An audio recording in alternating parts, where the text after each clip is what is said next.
Graça e paz, meu irmão. Nossa meditação hoje, dia 30 de março de 2025, está no livro de Esdras, capítulo 9, e o nosso versículo de trabalho é o versículo 3. E nesse versículo a gente encontra algo muito forte, que diz o seguinte: E ouvindo eu tal coisa, rasguei a minha veste e o meu manto, e arranquei os cabelos da minha cabeça e da minha barba, e me assentei atônito.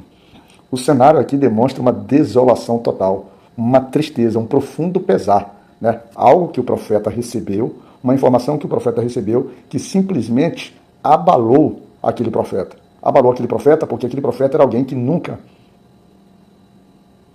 tinha vivido aquela experiência de estar em Jerusalém, ter visto o templo de Jerusalém, celebrado festas em Jerusalém. Ele está vindo do cativeiro, ele é a segunda leva do cativeiro babilônico, ou seja, ele nasceu naquela região, e agora que ele está na sua terra, está na sua casa, está junto do seu povo efetivamente, e sendo, vamos dizer assim, ministrado, cuidado, amparado pelo seu Deus, tanto ele quanto o seu povo, ele recebe que, na verdade, o seu povo anda cada vez mais distante da palavra do Senhor. Ou seja, que o povo ali, ele continua com práticas que originalmente foram práticas que conduziram a ira do Senhor sobre tanto a nação de Israel como um todo, ora por meio das suas 10 tribos ali, através do Império Assírio, e ora pelo Império Babilônico sobre Judá, Nabucodonosor. Parece que, apesar dos judeus, apesar daquele povo conhecer a sua história, mas a sua dureza, a sua rebeldia, ela se faz sempre muito constante. E olha que eles estão vindo de um processo de reconstrução, de festas, de templo, mas durante essa jornada, durante, vamos dizer assim, esse assentamento aí dessas festas, parece que tudo volta à sua normalidade. E o que nós vemos, o que vai se sucedendo, são práticas imorais, práticas idólatras, repetições de atos que desagradam a Deus. E é o que chega, ao conhecimento de Esdras, porque nos trouxeram dizendo que tanto o povo, né, quanto os sacerdotes e os levitas, eles não se separavam, né, dos povos das terras, ou seja, eles acabaram se misturando. E isso é muito claro que quando a gente vai lá no versículo 2, diz assim, em relação aos sacerdotes, aos levitas, os príncipes, que são os chefes de família, ou seja, o povo como um todo, é uma repetição.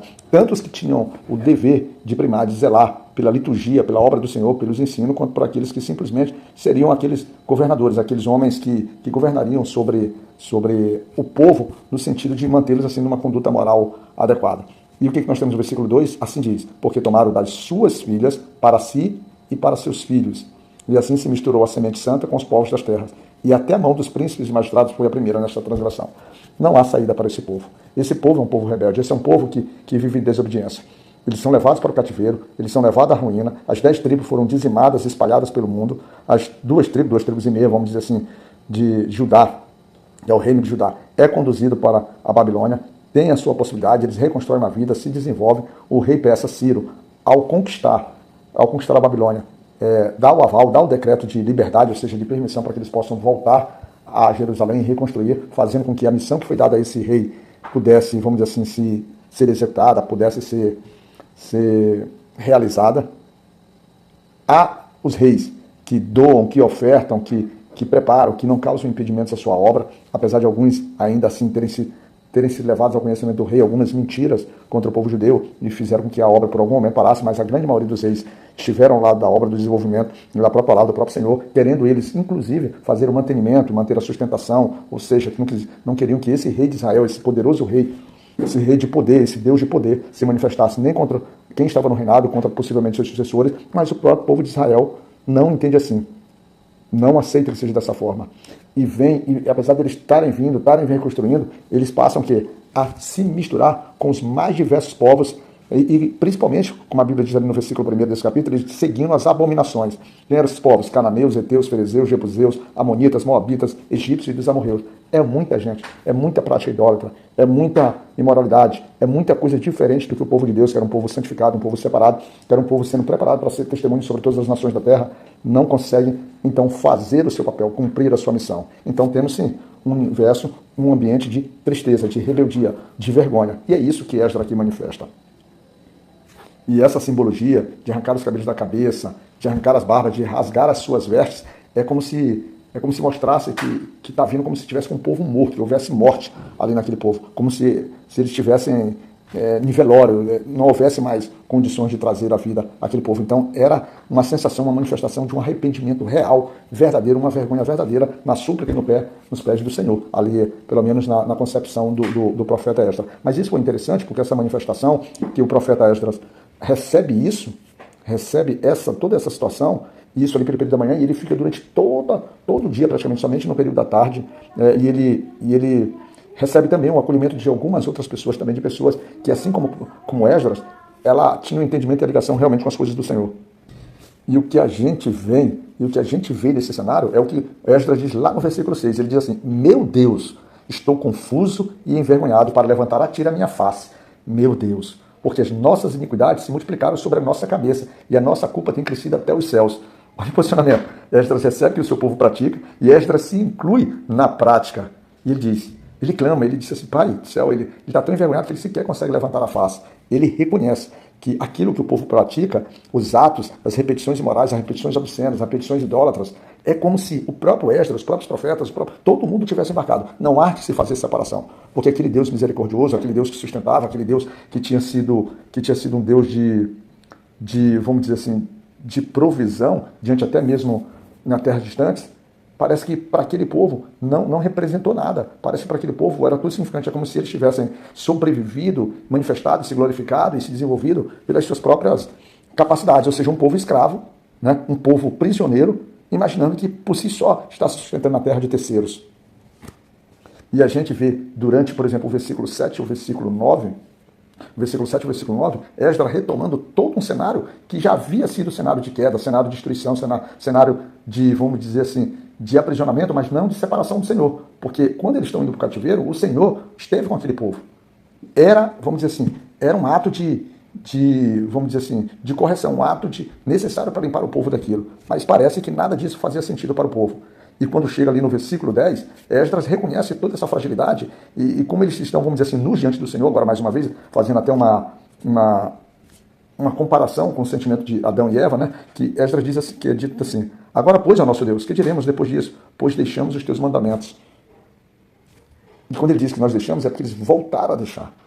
O povo parece não entender. O povo quer viver da sua própria forma, com o seu próprio entendimento. O povo quer moldar, quer todo tempo receber as bênçãos do Senhor. E a gente vê muito isso quando nós, nos tempos atuais, a gente olha diversas publicações com o WhatsApp aí, com essas redes sociais, a gente vê diversas publicações, pessoas que vivem a sua vida de uma forma completamente ímpia, completamente sem o pudor, sem a verdadeira, vamos dizer assim, sem a verdadeira preocupação, a essência de querer viver os ensinos do Senhor, mas citando os ensinos do Senhor, eles vão buscar a bênção, principalmente falam sobre a vitória, que você é capaz, de onde você coloca a planta dos seus pés, Deus te sustentará, Deus te dará, Deus te proverá. Ou seja, eles pegam bênçãos que são reais, mas são reais para quem efetivamente deveria viver as coisas de Deus, o poder de Deus, a graça de Deus, a misericórdia de Deus, mas não que viva diante, todo o tempo se rebelando, todo o tempo ofendendo a palavra, todo o tempo desmerecendo, sendo mau testemunho, e ainda assim se colocar em um sentimento de dizer assim: ó Pai, derrama sobre mim tua misericordiosa. E o detalhe é que por muitas vezes Deus ainda derrama essa misericórdia, porque ele busca sempre um arrependimento. Por um momento de um arrependimento, parece que a mão do Senhor ainda para, e a sua ira e a sua justiça não desce por completo, até que ela de fato assim vai acontecer.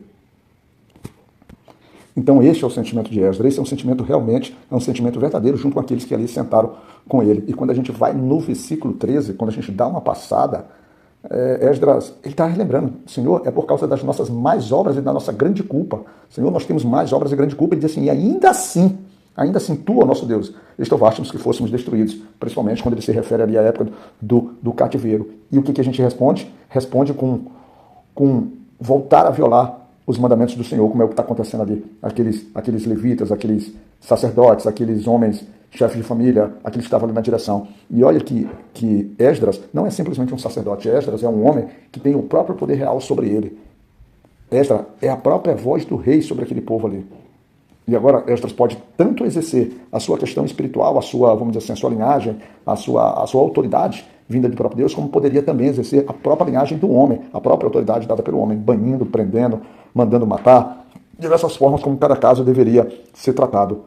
Essa união entre os homens de Deus, os homens separados, e as filhas dos homens ímpios, ou vice-versa, era uma união que contaminava, que destruía a própria linhagem santa, ou seja, era uma união que não favorecia o povo de Deus, sempre vai fazer com que o povo de Deus perca. E aí a gente sempre para pensar, para você, principalmente que está ali atrás da tua construção de vida, teu relacionamento, teu casamento, onde você está indo buscar a sua varoa, o seu varão, né? Porque, por vezes, você vai buscar num ambiente completamente diferente, num terreno completamente, vamos dizer assim, seco em relação à tua fé, em relação à tua doutrina, em relação à tua devoção, né, ao Senhor, a Deus. Não adianta, por mais que sejamos cristãos e sejamos semelhantes, por vezes, as diferenças teológicas são muito grandes.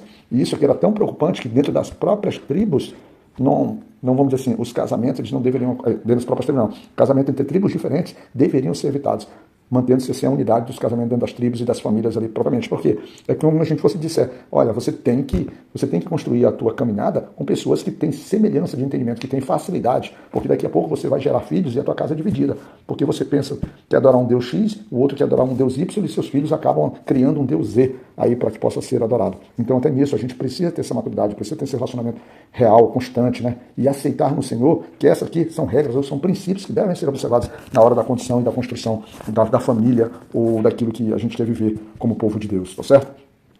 Esse é o cenário, um cenário desolador que Esdras vai ter que resolver, né?